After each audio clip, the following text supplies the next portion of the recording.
Plus News Updates. Mga balita ngayon, 23 loose at unlicensed na baril isinuko sa Sultan Kudarat.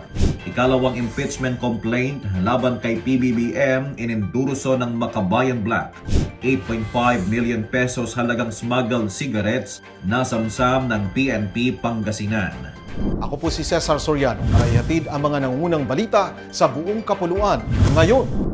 Pinangunahan ng 2nd Mechanized Infantry Battalion, katuwang ang LGU sa Lambayong, Sultan Kudarat, ang Balik Baril Program noong Enero 19 sa Municipal Hall ng nasabing bayan.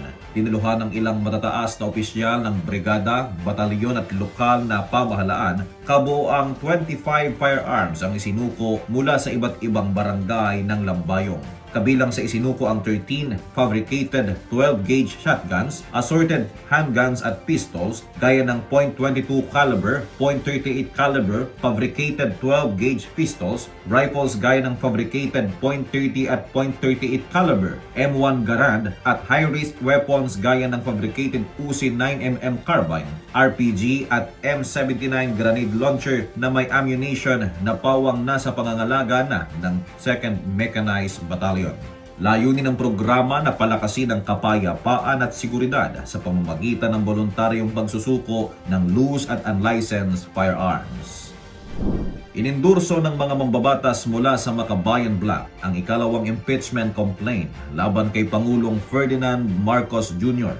Ang grupong bayan ang naghain ng reklamong nag-aakusa sa Pangulo ng systematic and large-scale plunder of public funds at betrayal of public trust dahil sa ilang isyu sa national budget, partikular sa maanumalyang flood control projects mula 2022 hanggang 2025. Inendorso ito ni na Representative Rene Co, Representative Antonio Tinio at Representative Sara Ilago ngayong araw, Enero 22. Gayunpaman tumanggi ang Office of the Secretary General ng Kamara na i-receive ang paghahain ng reklamo dahil wala umano sa bansa si Secretary General Chaloy Garafil.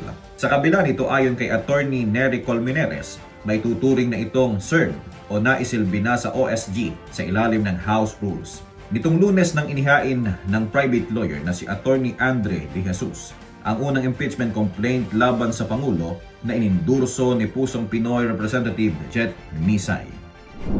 Nasamsam ng Pangasinan Police Provincial Office ang tinatayang 8.5 million pesos halaga ng smuggled cigarettes sa isang operasyon sa Labrador, Pangasinan noong Enero 21. Pinangunahan ng Labrador Police Station katuwang ang Pangasinan PPO, PIDEA Region 1 at Bureau of Customs Region 1 ang search operation sa isang Isuzu L-Close van na na-impound sa checkpoint. 2 Chinese national ang naaresto.